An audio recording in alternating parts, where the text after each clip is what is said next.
Gauteng Education Department is deeply concerned, they say, following an incident where a group of 7 girls from several schools allegedly assaulted another pupil from Bedfordview High. A disturbing video of that incident has since gone viral on social media.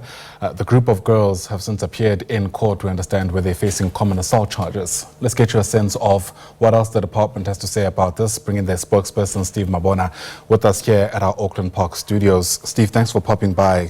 Great to see you, albeit on this very troubling issue. And I think that really is the sentiment that's being shared by parents, fellow pupils in some instances who've seen what's going on there. Just for the benefit of our viewer, because I know you've detailed some of this in your statement, what have you been able to ascertain about what happened? Now, good day, and to all our viewers. The issue started on the 10th of May. That's when the alleged incident occurred in one of the house of the fellow learner. And it was reported on the 12th at the school. And subsequent to that, we had to inform the police. As you might have seen the footage, we couldn't leave it at the school level. And the police then apprehended the suspects. And the process then continues, where was the justice system taking care the children of necessary legislation. So we will leave it to them. But when coming to all the schools, we had to monitor and make sure that disciplinary process will then unfold, because that SGB must take responsibility, because they are the custodian of the code of conduct of their schools. So they've suspended all the learners, then they will be going through that process. Sure. There's, as you're speaking, that saying that comes to mind about how it takes a village. Yes, there's the role that the department can play, but this is an instance, I think, that's brought into sharp focus so much else that might be going wrong with how children are being socialized. And, the issues of violence coming up once again, bullying in schools coming up once again, and the very long-term impact this might have on the victim in particular. Definitely. That's why we have started with the process of supporting the victim. And we can confirm that she is now back at school, because we started with that psycho support. But also, you don't need to ignore the perpetrators, because you also need to go closer to them and give the necessary support, because these are children. And we are developmental institutions. We don't focus on curriculum only.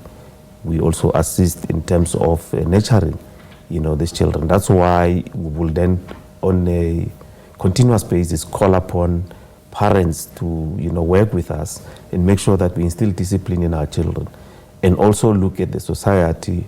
What is happening in the society? Sometimes we forget that these are children. They see what is happening in the society, and sometimes one wants to emulate on what is happening in our society. I mean, there's no need for violence to be perpetuated in our society. If you want to march, you can march peacefully, because the Constitution allows people to march. If you march and you want to disrupt, and you want to loot, you want to do all these things that will end up people, being killed, innocent people being killed. So it becomes a challenge. So that's why we are saying parents need to work with us. Let's make sure that our children understand that violence it can't be the solution. If you are aggrieved, like for instance, we have platforms in our schools. If one is bullied, there are platforms to report, and necessary action will then be taken against those that are bullying. Have any of the parents, to your knowledge, of these alleged perpetrators come forward to their respective schools to give any kind of even response to what has happened here? No, I met the parents yesterday at court, interacted with them, but they would have been served with notice for suspension for their children. So they still need to go back to the schools, because there will be hearings that they must be undertaken. But the parents, as parents, they regret what has happened. And they were shocked by the action of their children. So you need to, not to chastise, we need to also assist them. And, because some are worried, are children going to be expelled, or can we take transfers? So you you worry about the future of your child as a parent. So we will be working very closely with them, and including the parents of the victim. Yeah, you know, it's a bit of a delicate balancing act, and I think you're absolutely right. There must be something to be said about responding to this, taking into account that these are children. But I also know there's a very strong perception out there that, in fact, there also needs to be a very clear message that's being sent, that even those perpetrators, those bullies who aren't captured on camera, there are actual consequences to bullying people in the way that this has apparently happened.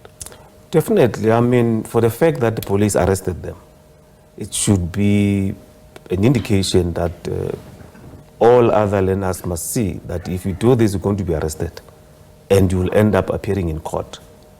And you don't need to be in court for such. So it's a deterrent, if one may to put it that way. We know that some stakeholders and NGOs, they will say we need to, hush, action against children. Can't do that. I mean, these are children. We need to understand, come closer to them, have professionals that will attend to them, have professionals that will assist. If they need to go through a diversion program, take them there. Manage, I mean, if there's anger management to take care of, do that. But that's why we are saying, if a school expel a child, we're not going to take that child into the next school, because we will be like shifting the goalpost. So what we do, we will make sure that assure the parents and the child that you go through a program, which will then say, after going through that program, will then, seek space for you, because we are still of a school-going age. The Constitution, dictates that we must make sure that the child is in a classroom. Yeah. As you explained, this didn't happen on school grounds, but I'm sure you must have looked into these schools that were affected. Has anything come up about past instances of bullying there? I mean, are these typically schools that the department has been drawn towards for these kind of problems?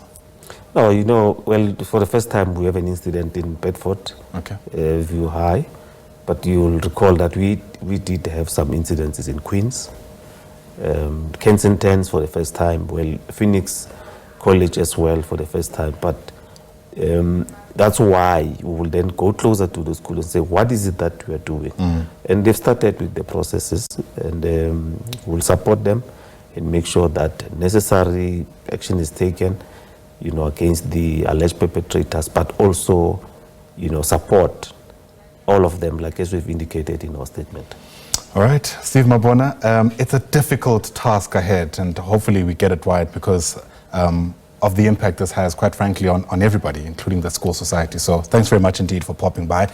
Steve Mabona is the Gauteng Education Department spokesperson. It's an issue sometimes that it's very divisive. How do you respond to bullies in school? And if you ask me, the answer is actually not straightforward.